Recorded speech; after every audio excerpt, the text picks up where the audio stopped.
ஏக தெய்வ கொள்கை. இப்போ இந்த ஓரிரை கொள்கை இருக்குல்ல, முஸ்லீம்கள் சொல்கிறாங்கல்ல, இறைவன் ஒருவன் தான், வேறு யாரையும் கடவுளாக வணங்கக்கூடாது அப்படின்னு சொல்கிறாங்கல்ல. இது வந்து புதிதான ஒரு கருத்து கிடையாது. நம்ம தமிழர்களுக்கு ஆதி தொட்டே வந்து இந்த ஒன்றை குலம் ஒருவனே தேவன் அப்படிங்கிற அந்த சித்தாந்தம் மனசில் அப்படியே ஊறி போனது. பின்னால் வந்த ஆரிய படையெடுப்புனால தான் பல தெய்வ வணக்கத்துக்கு அவங்க மாறினாங்க. அந்த வகையில் இந்த பதிவில் ஒரு சில விஷயங்களை பார்ப்போம்.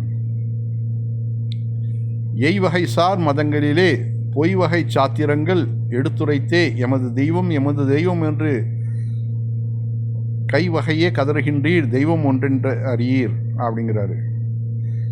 என்ன, எமது தெய்வம் ஏன் தெய்வம் ஓன் தெய்வம்னு அடிச்சுக்கிறிய, தெய்வம் ஒன்று தான்ப்பா அப்படிங்கிறாரு.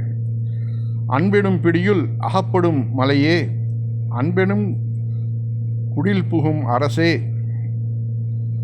அன்பெனும் வலைக்குட்படும் பரம்பொருளே, அன்பெனும் கரத்தமர் அமுதே, அன்பெனும் கடத்துள் அடங்கிவிடும் கடலே, அன்பெனும் ஒளிர் அறிவே, அன்பெனும் அணுவும் அமைத்த பேரொழியே, அன்புருவாய் பரமசிவமே. வள்ளலார் பாடிய பாடல். இறைவனை வந்து எப்படி புகழ்றாரு பாருங்க. அந்த வள்ளலார்கிட்ட அந்த ஏக இறை கொள்கை இருந்துச்சு. அதனால தான் அவரை வந்து அவரையும் வந்து ஒரு மாதிரியாக, அதாவது அக்னியில் வந்து புகுந்துட்டான்னு சொல்லிட்டு அவரையும் போட்டு தள்ளிட்டாங்க. ஓதம் ஒலிக்கும் உலகை வலம் வந்து பாதங்கள் தோவ நடந்தும் பயனில்லை, காதலில் அண்ணலை காண இனியவர் நாதன் இருந்த நகரறிவாரே.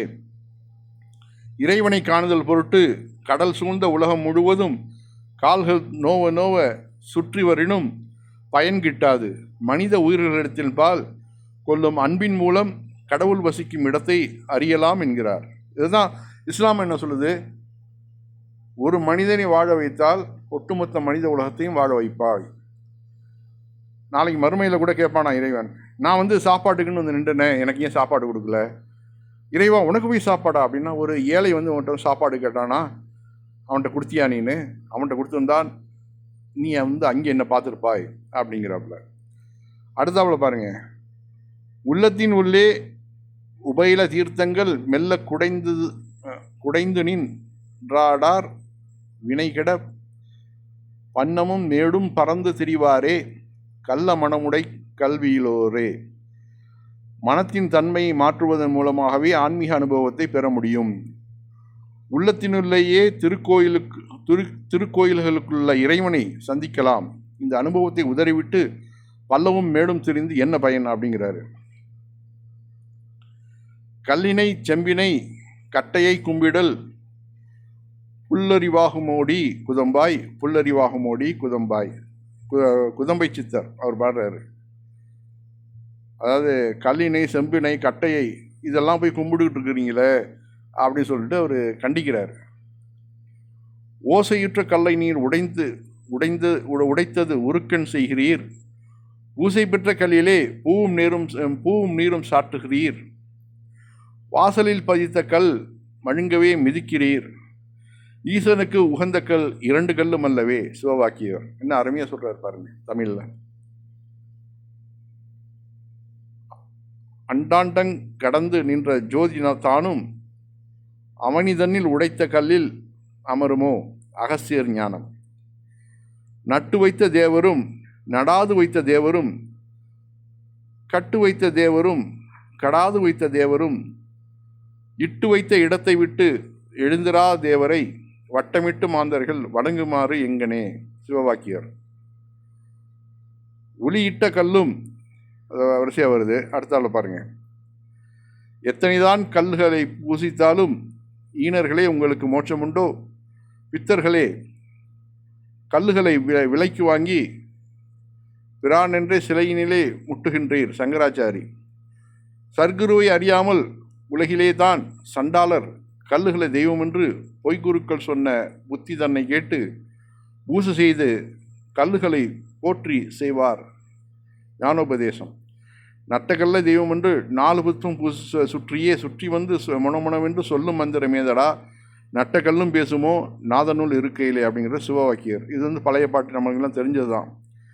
மாறுபட்ட மணி கொலுக்கி மலர் இறைத்து வினிலே ஊறுபட்ட கல்லிலே உருக்கள் செய்யும் மூடரே சிவபாக்கியர். சாவதான தத்துவர் சடங்கு செய்யும் மூடர்கள் தேவர்களும் ஆவரோ சிரிப்பதென்று என் சொல்வேன் சிவவாக்கியர். செங்கல்லும் கருங்கல்லும் சிவந்த சாதி லிங்கமும் செவனையும் துருவையும் தெய்வம் என்று கூறுகிறீர் சிவவாக்கியர். எந்த அளவுக்கு, அதாவது நீங்கள் வந்து கண்டதையும் கடவுளாக வணங்காதீங்க, கடவுளுக்குன்னு ஒரு சில இலக்கணங்கள் உண்டு, அதன்படி வணங்குங்க அப்படின்னு சொல்கிறது தான் இதை நம்ம பார்க்குறோம். வட்டமதி இரவிதனை பூசிப்போகும் மண்ணை லிங்கமாக வைத்து பூசிப்போரும் சுட்ட உருமரச் சிலைகள் பூசிப்போரும் துய்ய செப்பு, இதெல்லாம் வரிசையாக பாருங்கள். எல்லாம் வந்து ஏகதெய்வ கொள்கை தான் மறைமுகமாக சொல்லுது. கும்பிடு கோயில் குலம் மடம் சேத்திரம் கோபுரம் தேர் திருவாசல் கோலமாய் முகிந்து சிலை சித்திர படகும் செய்கொத்து வேலைகளுக்கு பார்த்தால் சம்பரமாய் ஆண் பெண் குறிகளை காட்டி சாயலு மோக லீலைகளின் சாத்திர வன்மதலூல் கொக்குவத்தினிர் சாற்றுகின்ற தனினும் மென்மடங்காய் விம்பவாசன சிங்காரித்து ரதத்தின் மீது சாமிகள் வைத்து எதனில் தாசி வேசிகளை ஏற்றி ராசதரு வீதியில் தட்சணம் புரியும் செயலால் கெம்பித ரெனும் பிற வஞ்சரே மதிகள் கெட்ட அந்தகர்களே இதெல்லாம் கியாமனோ அல்லத கியானமும் உங்கள் கிறுக்கை விட்டுதற்குறை பகருவீர். சங்கராச்சாரி உடலறி விளக்கம். கல்லினும் செம்பிலோ இருப்பானிங்கள் கண்ணுதலே பட்டினத்தார் ஒளியிட்ட கல்லையும் ஒப்பிட்ட சாந்தையும் ஊற்றையுற புளியிட்ட செப்பையும் போற்றுகிலேன் உயர் பொன்னெனவே பட்டினத்தார். ஒருவன் ஓர் இரும்பு துண்டு உருத்தரித்து வைத்ததில் பெரிய பாவை பேசுமோ அறிவிடாத பேதைகால் சிவபாக்கியர். பண்ணி வைத்த தேவரை பரப்பி வைத்திருந்து நீர் எண்ணி எண்ணி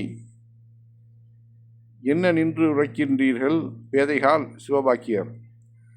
சிவபாக்கியர் சொன்னாக்க நீங்கள் சொல்கிறது சரிதான் என்று சொல்லும் சில பேர் அதனையும் முஸ்லீம்களாகிய நாங்கள் சொன்னால் தீவிரவாதியை குண்டு வைக்கிறான் என்று சொல்லி இருக்கும் இடத்தை காலி பண்ணும் பாறை நினைத்து ஆச்சரியப்படுகிறேன். ஆமாம், இப்போ வந்து இந்த சிவபாக்கியர்லாம் என்ன சொல்கிறாரோ அதுதான் இஸ்லாம சொல்லுது. இறைவனையும் இறுதி நாளையும் அவர்கள் நம்புகின்றனர், நன்மையை ஏவுகின்றனர், தீமையை தடுக்கின்றனர், நல்ல காரியங்களை நோக்கி விரைகின்ற அவர்களே நல்லவர்கள். அவர்கள் எந்த நன்மையை செய்தாலும் அது மறுக்கப்படாது. தன்னை அஞ்சுவோரை இறைவன் நன்கு அறிவான். குர்ஆன்.